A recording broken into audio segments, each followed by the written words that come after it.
My cousin Harry keeps a large, curiously shaped bottle on permanent display in his study. Despite the fact that the bottle is tinted a delicate shade of green, an observant visitor would soon notice that it is filled with what looks like a thick, greyish substance. If you were to ask Harry what was in the bottle, he would tell you that it contained perfumed mud. If you expressed doubt or surprise, he would immediately invite you to smell it, and then to rub some into your skin. The brief experiment would dispel any further doubts you might have. The bottle really does contain perfumed mud. How Harry came into possession of this outlandish stuff makes an interesting story, which he is fond of relating. Furthermore, the acquisition of this bottle cured him of a bad habit he had been developing for years. Harry used to consider it a great joke to go into expensive cosmetic shops and make outrageous requests for goods that do not exist. He would invent fanciful names on the spot.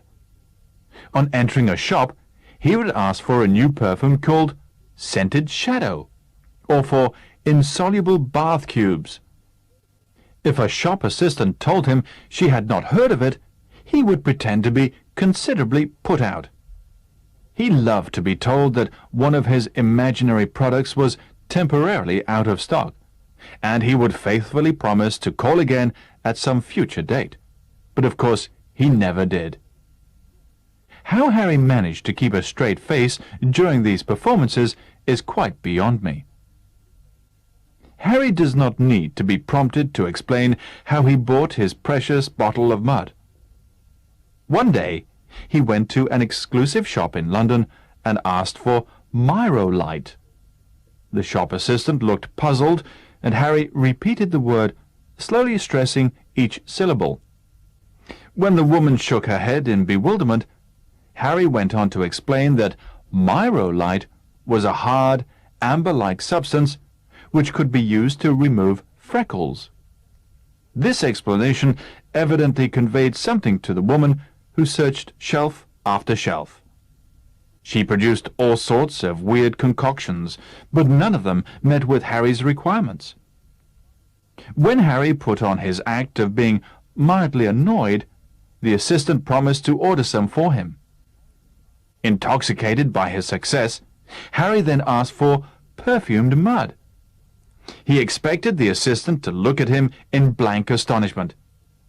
However, it was his turn to be surprised, for the woman's eyes immediately lit up, and she fetched several bottles which she placed on the counter for Harry to inspect.